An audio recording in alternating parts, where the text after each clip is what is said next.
Into this, when they pull you off to the side before you become a politician, they take you to politician school, they teach you the number one rule in politics is you never stand between people in eating and people in leaving when speaking. I think we're doing both of those things, so we're going to go fast. In an effort to induce my panelists to go quickly the other day, I went ahead and volunteered that any balance of our time that we had left over would be used to allow Lauren Niehaus to do an interpretive dance on the last 20 years history and evolution of CWAG. So Lauren will do an interpretive dance if you want to skip that to go to lunch. So Lauren didn't even listen to me, so she's over there talking. Well, we're going to jump into this right now. First, we have several panelists up here to talk about online sports betting. I'm going to go really quick just to get us back on time. We have with us today Brian Cain, Assistant Chief Deputy Attorney General, Idaho Attorney General's Office. We have Chris Silke, Vice President, Government Affairs, American Gaming Association. We have Stanton Dodge, Chief Legal Officer of DraftKings, and John Pappas, Public Affairs, GeoComply. I promised these gentlemen I would not read their bios, but I'm just going to extract a few brief points. Brian Cain is a graduate of the University of Idaho and a law school graduate from Northwestern School of Law at Lewis and Clark College in Portland, Oregon. He, in 2001, was hired as a Deputy Attorney General in the Intergovernmental and Fiscal Law Division of the Office of Attorney General. He was promoted to lead Deputy Attorney General for that division in 2004, and then later was promoted to Assistant Chief Deputy Attorney General. Chris Silke currently serves as Vice President of Government Relations for the AGA. He leads AGA's efforts to advocate for gaming industry's public policies objectives and manages the AGA's Public Policy Committee, Tax and Financial Policy Working Group, and Off-Reservation Gaming Task Force. That is a mouthful. He graduated from James Madison University and spends the majority of his adult life in Arlington, Virginia, where he currently resides with his wife and son. Stanton Dodge, Chief Legal Officer of DraftKings. It is the world's largest daily fantasy sports platform. He's Executive Vice President, General Counsel, and Secretary, prior to DraftKings, he was Executive Vice president and General Counsel and Secretary of Dish Network, which is a Fortune 200 satellite company, TV provider for more than 14.5 million subscribers nationwide. He is a graduate of Suffolk University Law School in 1995 and University of Vermont in 1991. That leaves us with John Pappas, who has more than 2 decades of government public relations experience. For the past 12 years, he has been called on as a leading expert in the area of internet gaming and sports betting. On behalf of GeoComply, he works with lawmakers, regulators, and law enforcement to help them understand geolocation technology and why it is critical. It is a critical compliance tool for intra-state regulated internet wagering. We're going to say, Brian, we're going to let you go first and lay the groundwork where we are currently at with the Wire Act. Thank you, General Wilson and CWAG. I have a couple of slides to share with y'all.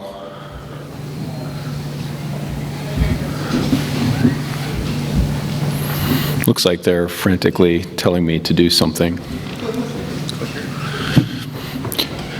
While we're waiting, you can ponder what jersey number Anthony Davis is going to wear when he becomes a Laker, because someone else has 23 already, and I've got a hunch that he gets to make the call on that one. There we go. Sorry about that. Oh, that's all right.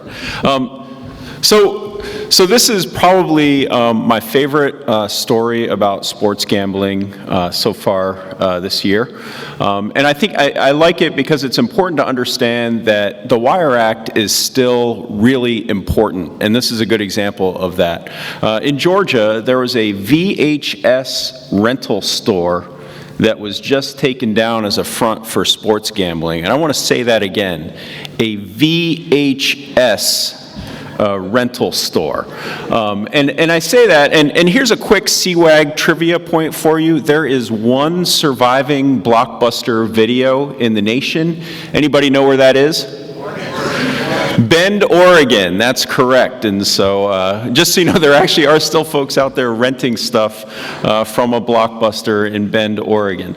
But this rental store was placed under surveillance, and the police noticed that nobody ever seemed to go in or out of the store with a video. So then they sent a couple of officers into the store, and the newest video that they had was from 2007. And so it wound up, and just so you know, this has been shut down, but for Wire Act purposes, this is a good example where the Wire Act, as it was originally intended, is a +1 statute, meaning you have underlying illegal gambling, and then the Wire Act applies to add to the charges or enhance the charges or to ensure that they can get a conviction under it, which takes us to another, even a more direct kind of Wire Act sort of violation. This is out of Queens, New York, where they indicted 7 individuals in a gambling ring that went to Costa Rica.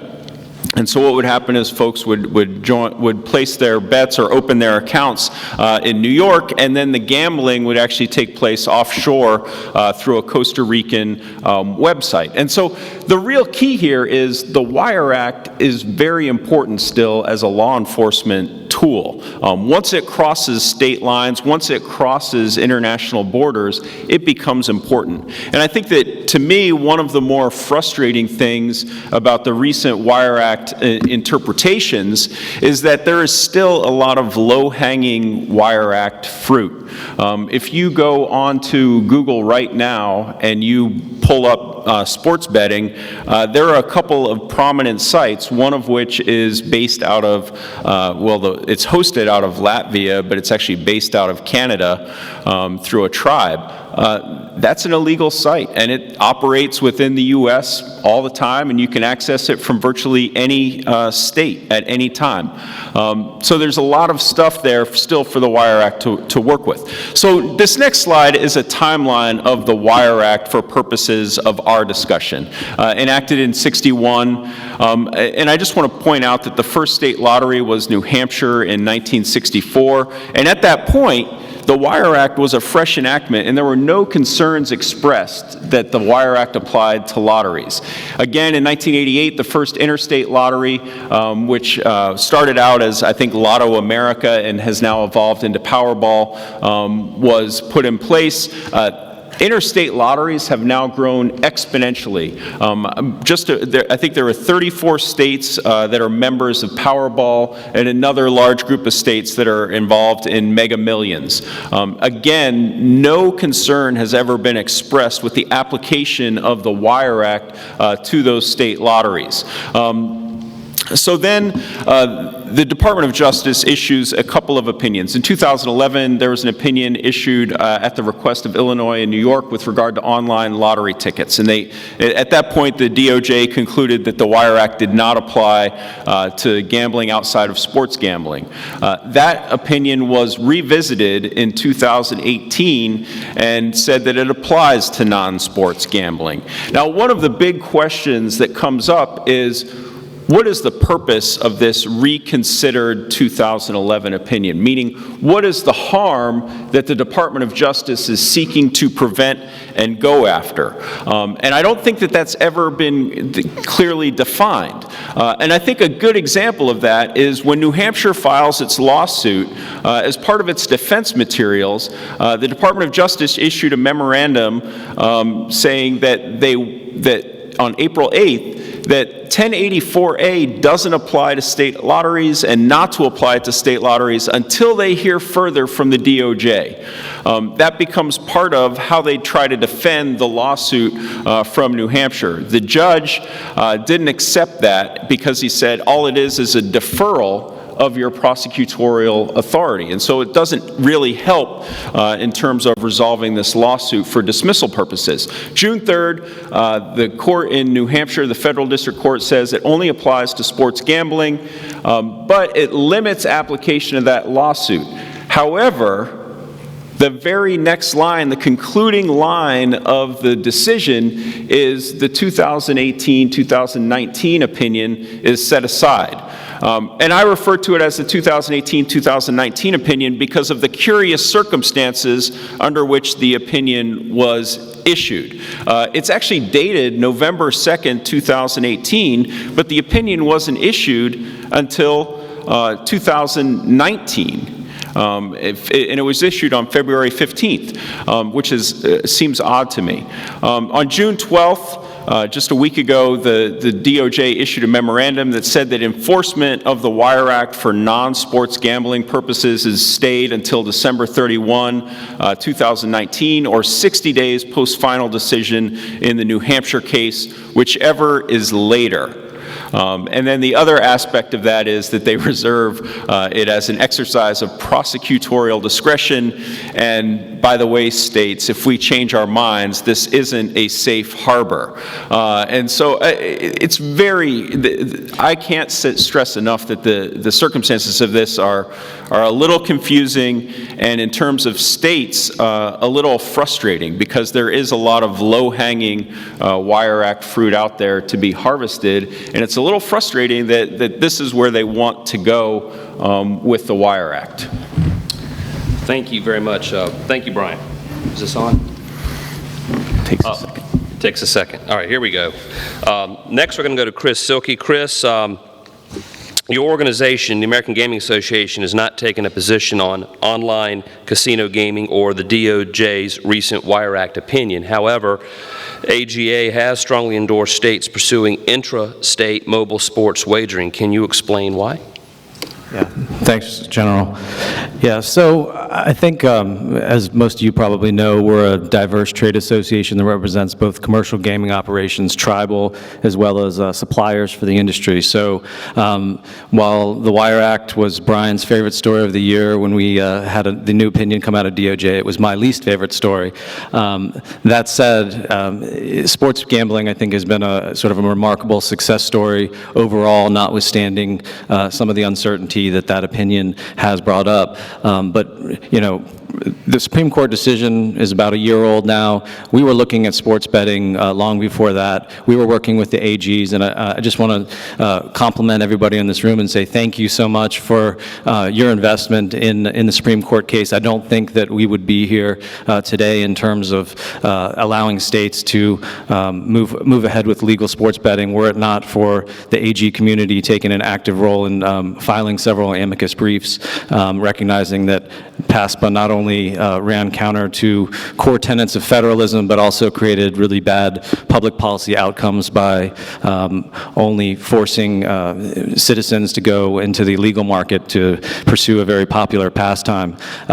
But as I said, we started looking at this issue several years ago, and while the Wire Act has always been a controversial one as it relates to internet gaming within the American Gaming Association, I think there was early recognition that because of the very large, entrenched illegal market that was already out there and was going to be competing with any kind of sports betting operations, legal, that popped up, that you needed to be able to compete with them. And the only way that you're going to be able to do that is by when all of the illegal operations are accessible through mobile, you have to have an answer for that. And so I can't say that all of our members have fully embraced the idea that mobile will be sort of the method du jour to access sports betting. A lot of them like the kind of having an additional game to add within their casino environment and drive incremental revenue through restaurants and other table games and things like that. But I think just looking at it from a practical perspective, you really have to have the mobile component in order to compete with the illegal market. So that's what we're focused on.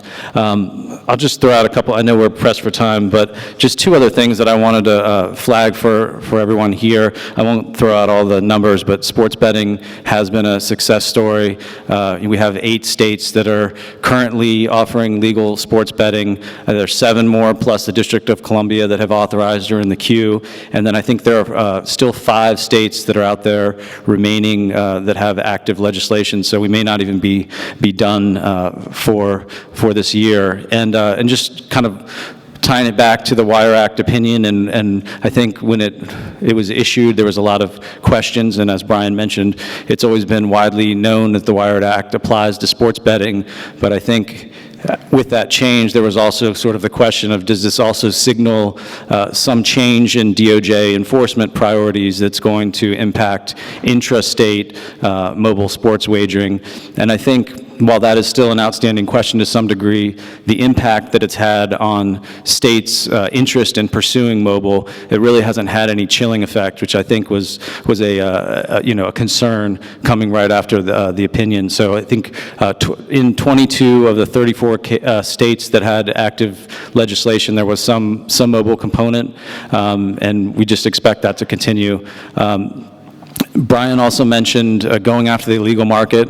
I think that's something that, as we wait to see how the Wire Act opinion plays out and litigation plays out, certainly a priority. I think something that unites the gaming industry regardless of your view on the scope of the Wire Act, and something we should be really focused more on, because they not only provide, I think, the biggest impediment to success of the legal market, but there's also consumer protection implications, as Brian noted. Certainly, you're not getting tax revenue from these illegal sites and not creating any jobs. So I think AGA is committed to having an inclusive discussion with a lot of the various stakeholders out there and figuring out how we can do this, whether it's a mixture of more enforcement tools, or whether it's going to some of the legitimate companies that are out there that are providing, maybe even unwittingly in some cases, a platform for advertising for some of these sites. So that's definitely a priority for us, and we look forward to working with you all on that. And then finally, I'll just mention 1 year after the anniversary of the Supreme Court ruling, this is also in the consumer protection vein. We're very committed to being responsible actors, and have looked at some of the past experiences of advertising in the gaming space, and the fact that we acknowledge that there can be kind of a backlash if you oversaturate with regard to sports betting. And so we really wanted to make sure that we did it in a responsible way. And so on that 1 year anniversary of the PASPA decision, we actually rolled out the first ever code for responsible marketing and advertising. And so it has some core tenets, making sure that we're responsibly advertising to those who are only of the legal age to bet, making sure that we are not overselling the chances of success related to sports betting, making sure that people have access to treatment and or a way to get help if they need it. And so that's going to be an iterative process, kind of going from the rollout of the code to figuring out how exactly it's going to be enforced. But hopefully we'll have that operational by the end of the year, and we'll look forward to working with you once we're able to, I think, draw a brighter line between those who are good actors and those who are bad actors. I think there probably will be a role for state AGs to help on the enforcement side. So with that, thank you. Thank you, Chris. We're going to go to Stanton. You're going to discuss safety and security of the mobile sports betting, as well as the money laundering, fraud, and compliance aspect. Thank you, General Wilson, and also want to thank CWAG for including me on the panel today, because I really do appreciate the opportunity to share DraftKings' knowledge and experience on these topics with the Attorneys General, staff, and other distinguished guests who are here today. Let's see, I do have a presentation, or a PowerPoint.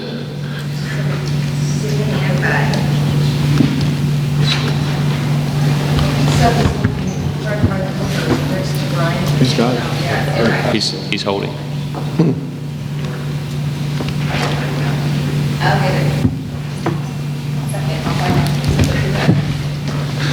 Laurie or Jamie, have the presentation. But so I guess I'll just cover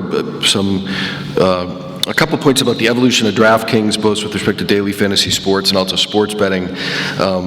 Daily fantasy sports, as everyone is aware, really hit the forefront of people's consciousness around 2015. And today, as we sit here, we do about 280 million contest entries per year, and pay out about 1.8 billion in entry fees per year. And over time, since we launched in 2012, we've actually paid out $7 billion to our players. So it is a burgeoning industry that has grown considerably. And our average entry fee that a person places is about $4 or $5. So really, the vast majority of folks who play daily fantasy sports, quite frankly, similar to sports betting, do it as more of an entertainment exercise than anything else. With respect to sports betting, DraftKings was the first provider to launch a mobile sports betting application in New Jersey when they went live in August 2018.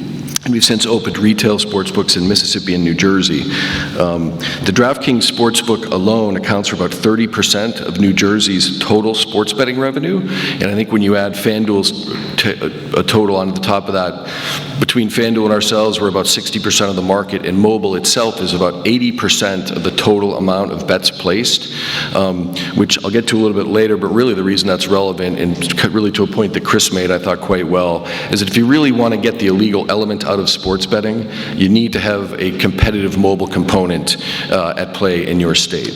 Because, as I said, it's about 80% of what people are doing legally, and illegally, I think it would probably be just about the same amount. To date, and we haven't even been launched for a year in New Jersey, we've taken 17 million bets. The average or the median bet size is $9. Again, as I said, I think proving that really the vast majority of sports betting is for folks who view it as kind of an entertainment and recreational exercise that actually brings them closer to the games they love and has them more engaged. With respect to the Masters, for example, I think, I was in a pool with some friends, and I don't think I've ever watched as much golf in my life, and I had about I think it was hit $10. But it just makes you want to watch it more and be more engaged with the games people love. I guess still no presentation, so unfortunately I had a nice slide showing the states that have enacted sports betting laws, and it's kind of hard to keep track because it morphs every day. In Illinois and New Hampshire, for example, there are bills just awaiting the governor's signatures to authorize sports betting. But as we sit here, there are 16 states that have authorized sports betting, and 7 of those permit mobile. And the mobile states are Nevada, New Jersey, West Virginia, Pennsylvania, Rhode Island. Here we go. Oops. So on the slide, the green states are the 16 that have authorized sports betting. And that includes actually New York as well. It's blue because they're considering adding mobile this year. But as I said, 7 states permit mobile to date. It's Nevada, New Jersey, West Virginia, Pennsylvania, Rhode Island, Indiana, Iowa, and actually it's 8 total because Tennessee enacted a law earlier this year that allowed for sports betting. 8 states have passed sports betting laws in 2019, and 6 of those allow for mobile, I think illustrating the trend towards including mobile when states authorize sports betting.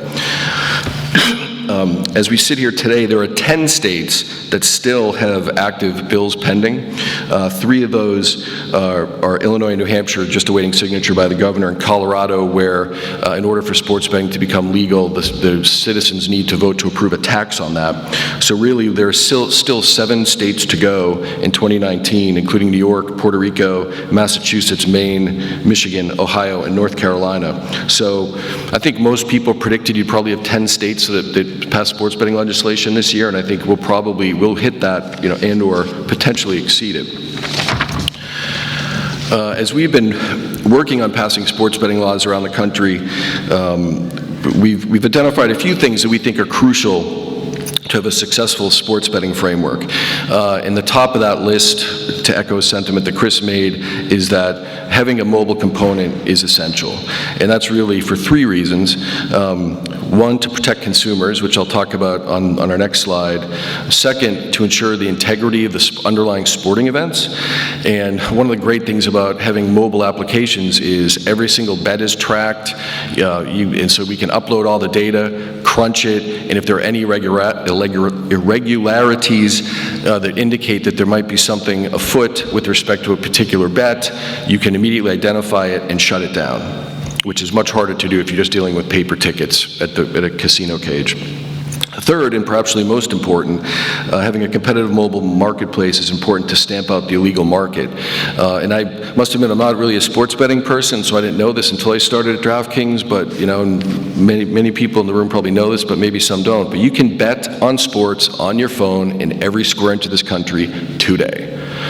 The issue is, it's just illegal and offshore, unregulated, offering zero protection for consumers. And so when we encourage states, as they're considering passing sports betting laws, one, you need to include mobile, but it's not just including mobile. It needs to be a competitive product vis-a-vis the illegal market, or people just continue to go to the illegal market. And so what are the, kind of three key things you need to have a competitive mobile product? One, no artificial barriers for consumers. And when I think of that, I think of things such as in certain states, casinos have pushed for on-site registration, saying in order to actually use your mobile app, you must first go to a casino and register in person. You need to make deposits in person at a casino. You can only withdraw your money in person at a casino. And for a state like mine, where I live in Colorado, those casinos are about 100 miles outside of Denver. And when you really get down to it, I don't think there are many people, if they're betting on their couch today with their phone, are going to drive 100 miles for the privilege of setting up an account, let alone depositing money, when they're, for the privilege of being legal and being taxed, by the way. So, one, no in-person registration is very important. People register with these offshore sites on their phone today, and that needs to be allowed to be competitive with those sites. Two, and this might be a little counterintuitive, but I know Brian has spoken about this at the panel that he and I were on in Florida. States need to be careful not to pass excessive tax rates or fees, because when you get right down to it, that limits our ability to actually offer a competitive product. If we have to pay too much in taxes and fees, then the lines we can offer, for example, won't be competitive with what people could get on the offshore market. And finally, the ability to compete really head-on with the illegal market. Some states have passed limits on the different types of bets that we can take, and when you get right down to it, if we can't take a certain type of bet, all that means is the people who want to make those bets will continue to go to the illegal offshore market.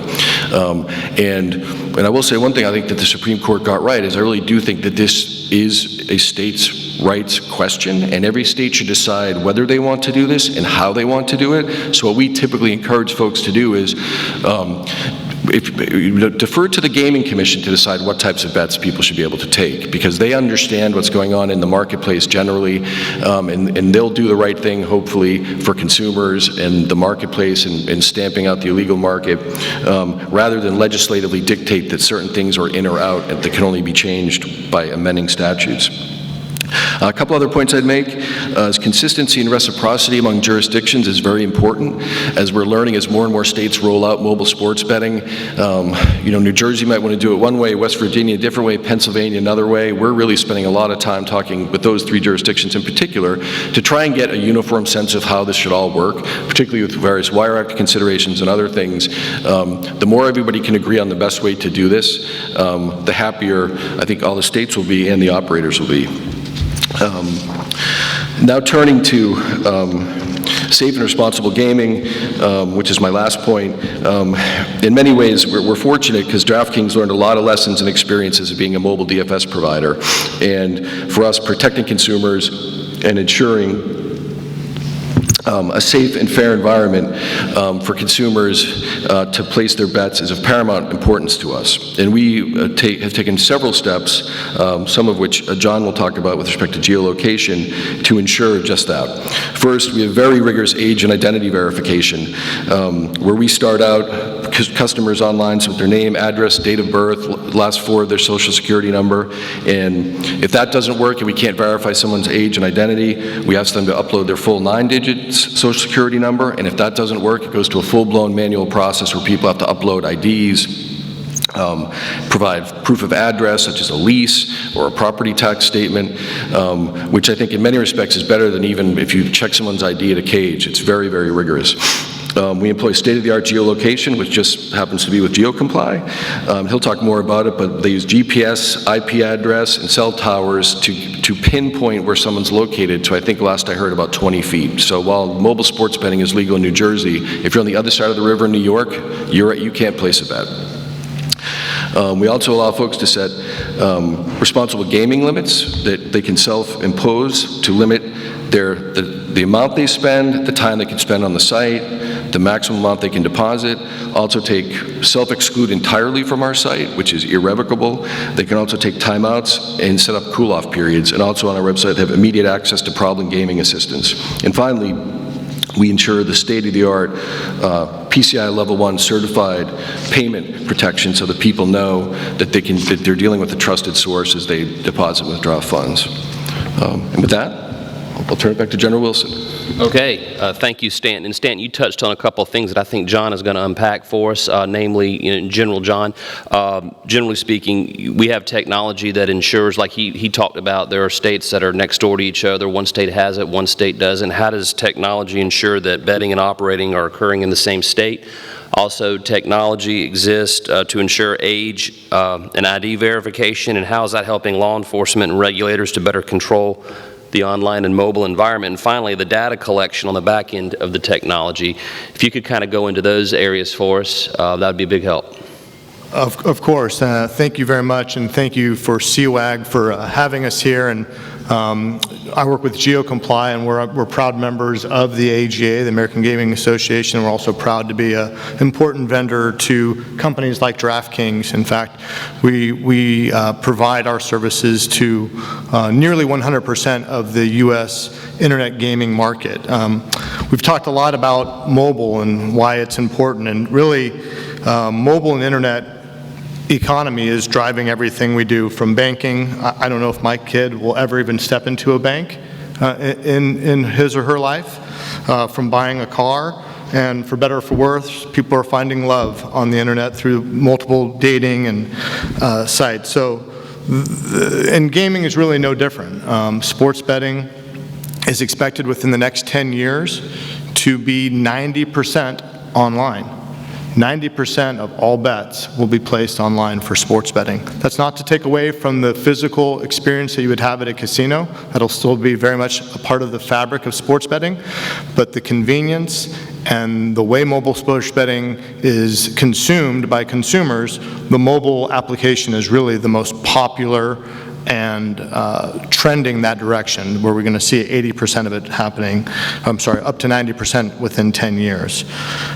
So the good news, though, for regulators and law enforcement is that there is technology out there today that exists to ensure that there is a safe and controlled environment for gaming and for sports betting. And this technology is not only there to ensure geolocation and age and identity of players, but it also serves as an enabler for intrastate online gaming. It allows for states' rights to be preserved, so that if you are New York and you don't have mobile betting, and you are New Jersey and do have mobile betting, you can segment the country like that. And GeoComply was literally founded with the purpose of delivering a geolocation system for these markets, and we exist to ring-fence virtual state borders. We operate in over 40 states, and we support legal sports betting, iGaming, lottery, daily fantasy sports, and advanced deposit wagering. And every day we process more than 10 million geolocation transactions. So what you're seeing here on this map is these are live geolocation transactions as they are occurring in the state of New Jersey. As Stanton and others have mentioned, New Jersey is interesting because they have major population centers on both sides of their borders in Pennsylvania and in New York. And what you'll see here is that these red dots indicate individuals who are seeking to place a wager in New York. They must have downloaded the app and are trying to place a wager, but are unable to, so we're blocking them. And what we do is, as Stanton alluded to, is we triangulate using multiple data sources. We cannot simply rely on an IP address. An IP address is a worthless means of geolocating somebody. They can be fraudulently manipulated through VPNs, through remote desktops. People can also do things like download fake GPS apps on their phone where they can actually spoof where their GPS is. So we're able to detect all of those fraud tools and ensure that people are not using them to place wagers online. In fact, you'll maybe see every once in a while a red dot will appear in the state of New Jersey where it is legal, but it's likely because that individual is using a prohibited device. They have a VPN running on their computer, or they have a jailbroken phone that has been rooted in some way that could manipulate their location. So we are very proactive working with the operators to identify when those types of transactions are going to occur. We block them, and then we alert those people to say, you're either out of the jurisdiction or you're within the jurisdiction, but you have some sort of a running process that isn't acceptable by your terms. So just a little bit more information on the map itself is that what you'll see here, these are all those $9 bets he was talking about. There's quite a few of them going on right now in New Jersey. This actually represents not just sports betting, but iGaming and internet poker as well. The blue are laptop and Mac devices, desktop devices. White are iOS, iPhones, iPads, and green are Android devices. And what we do is we imagine that everybody who is logging on to place a wager, that they are going 65 miles an hour straight towards the border. So we ping them in intervals that would, so if they're 20 miles within the state, we imagine that they're heading towards the border, so we're going to ping them every 5 minutes to ensure that they haven't reached the border and are still not placing a wager. And we even catch people, we'll see people on the ferries going across from Hoboken to Manhattan, trying to place a wager on their phone while they're on the ferry, and they get across halfway and they are blocked. So the tools are there to help law enforcement and to help regulators do mobile betting, whether it's iGaming or sports betting, in a way that conforms with all federal and state laws, including the Wire Act. And I think as Mr. Kane had mentioned earlier, the Wire Act is a tool, and it can be used, and it should be used to go after illegal offshore actors that are truly violating the law. The Wire Act was never intended to go after lawful state-regulated activity, and we're hopeful that moving forward, state AGs like yourselves will let the federal government know that your state's ability to regulate gaming should be preserved, and that a federal overreach is really an appropriate way because of the technologies that exist today to ensure that it can be done in a responsible and on an intrastate manner. John, quick question. We're seeing a lot of these points dropping down. I imagine those are real-time log-ons. These are all real-time checks. How long does the point stay there? I see the ones on the other side of the river that are red. I mean, how updated is that? How long do they remain on your map, populated on the map? Well, so like I said, this could be a variety of different betting. If it's sports betting, it might appear and then go away because someone's on duration is very short. But if you are playing a casino game or poker, that's a long duration game, so that mark will be there for a while. I can't tell you exactly when they disappear, but after a time of someone logging out, that will disappear. You may have covered this and I missed it. The blue, white, and green, what are those? So blue would be a desktop device, okay. So a Mac or a PC. A green is an Android phone, and the white is iOS device, so okay. Apple device. All right. Thank you very much. I want to thank first off, are there any questions from the audience? I don't know if it's because our panelists were hungry and want to get to lunch, or because they want to see Lauren Niehaus do an interpretive dance, but are you ready? Well, but I think we have lunch, Lauren. So maybe tonight at the hospitality room you can do your dance then. So if you want to come see Lauren do an interpretive dance on the history and evolution of CWAG over the last 20 years, come to the hospitality room tonight at 9 o'clock and you will see said dance. I want to thank our panelists for educating us on this. Appreciate y'all's participation, and let's go get some lunch.